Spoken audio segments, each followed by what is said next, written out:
Heart disease and stroke continue to be major killers in Britain. Cardiovascular disease is particularly concentrated in inner city areas such as Sandwell, which is home to a diverse multi-ethnic population. Any more chest pain or any difficulty in breathing at all? No, not like that. Good.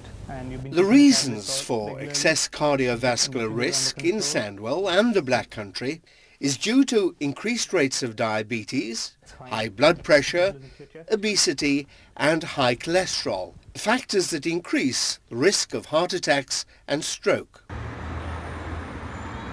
Also, black and ethnic minority groups appear to be genetically susceptible to diabetes and high blood pressure, much of which remains undiagnosed. The reason for excess cardiovascular risk in Sandwell and the Black Country is because A team of doctors and health professionals in Sandwell have been researching the reasons for these high rates of diabetes and heart disease in ethnic minorities.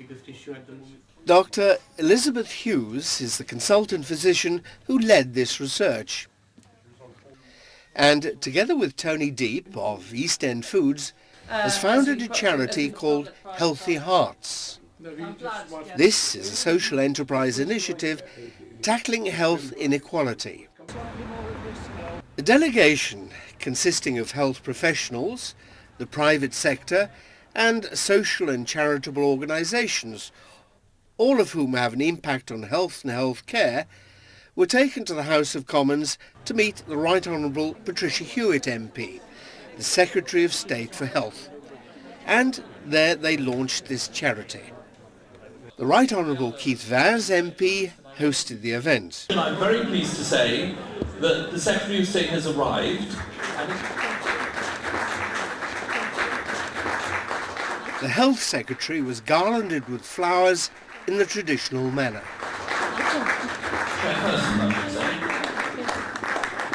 Okay, thank you very much. Good afternoon, everybody. Dr. Paramjeet Gill, Senior Clinical Lecturer at the University of Birmingham, described the disparities existing in current healthcare.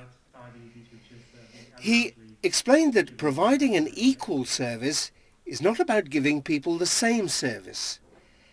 They should be designed to meet the specific needs of individual communities. In health amongst minority ethnic.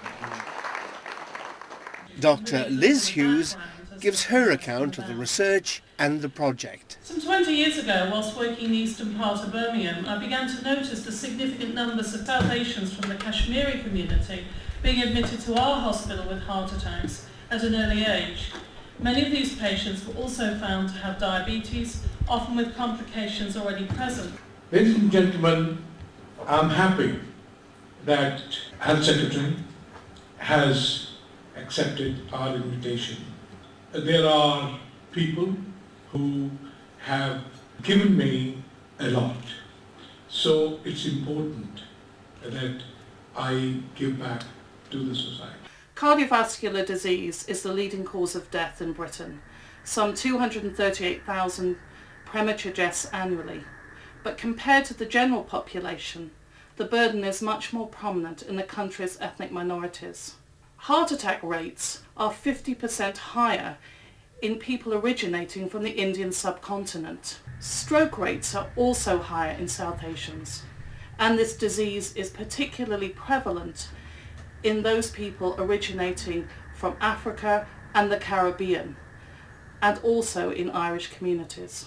This high mortality from heart disease and stroke is due to the damaging effects of diabetes and high blood pressure, which are prevalent in South Asian and Afro-Caribbean groups. Health inequalities have been appreciated for decades now, and one of the main drivers for this within ethnic minority communities is cardiovascular disease and diabetes. Most of the South Asian patients who had a stroke didn't understand they had a stroke. The problem and the reason for this is the communication gap between the patients and the healthcare system and the illiteracy. Most migrant communities living in Britain have experienced a large lifestyle change, the effects of which we're now seeing through these very high rates of cardiovascular disease. In our own research, we compared Indian migrants living in this country with their contemporaries still living in rural India. And what we found was that with migration, there were high levels of blood pressure, more obesity, and higher serum cholesterol. And altogether, there were more complications of diabetes. The Healthy Hearts team at Sandwell have addressed these problems by developing a centre to screen for diabetes, obesity, cholesterol and blood pressure. They've taken healthcare out to the community, led by a team of health professionals who measure the risk factors. Importantly, the team uses multilingual staff who can explain the nature of the screening and the follow-up action needed.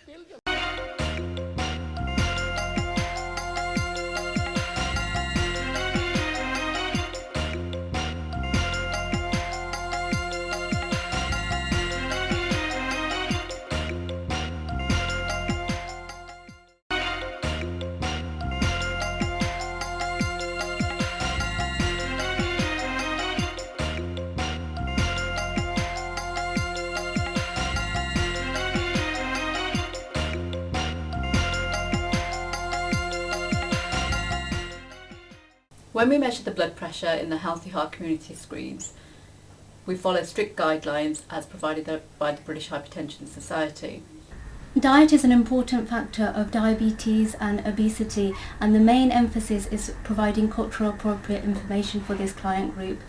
Peas, beans and lentils are a high source of fibre and protein, and indeed they're very healthy for you, but they need to be cooked in the right way in order to get the best out of them.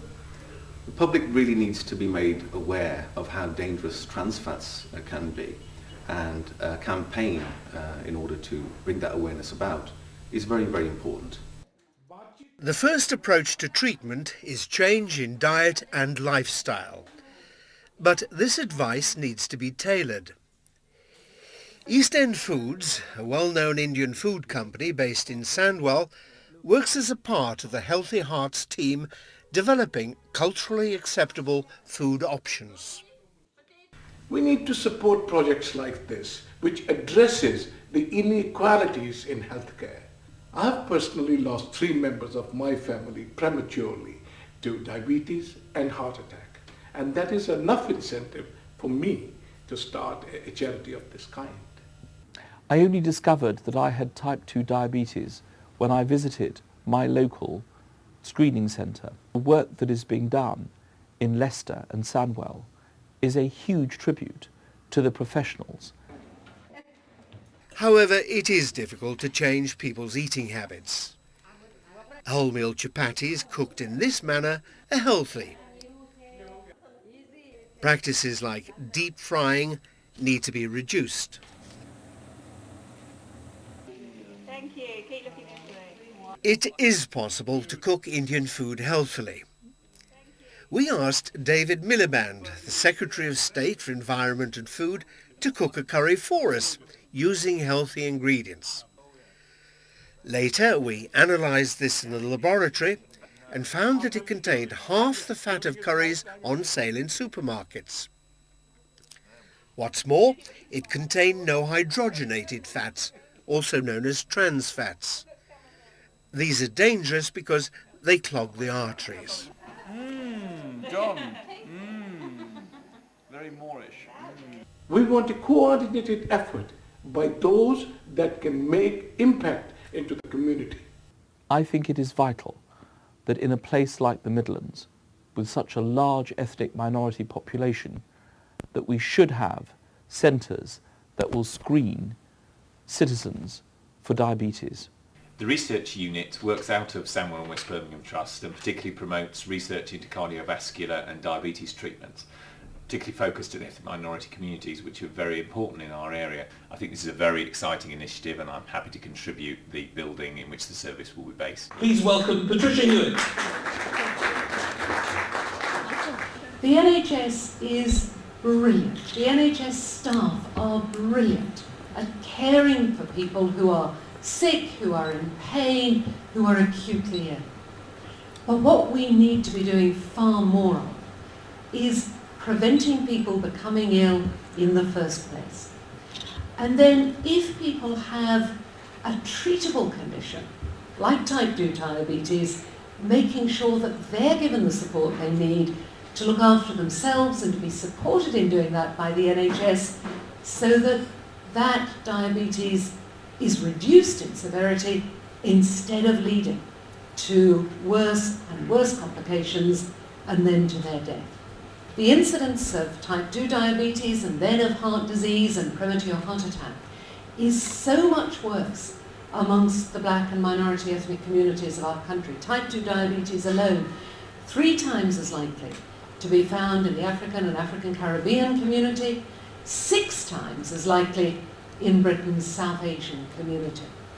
And these shocking figures then produce the terrible grief and loss that so many families in our community, so many families who are very close friends of Keith and my own and many of you here, have suffered when a beloved father or husband, son, partner has died prematurely. Tony, as so many members of your family have died, from a condition that is preventable. But we have to go on working with all the partners who are involved in this, with local government certainly, but with business as well, because it's business who provides the food, the jobs, so much of what we benefit from in this country. And we all need to be working together to help people lead those healthier lives that everybody wants for themselves and their families. And I thank you particularly, Keith, for bringing us together this afternoon. I want to thank Tony for his championship of the Healthy Hearts Institute. I want to thank both Sue and Tim, our colleagues from the Primary Care Trusts, and I want to thank all the clinicians and the donors who so generously are supporting and leading this vital work. Thank you.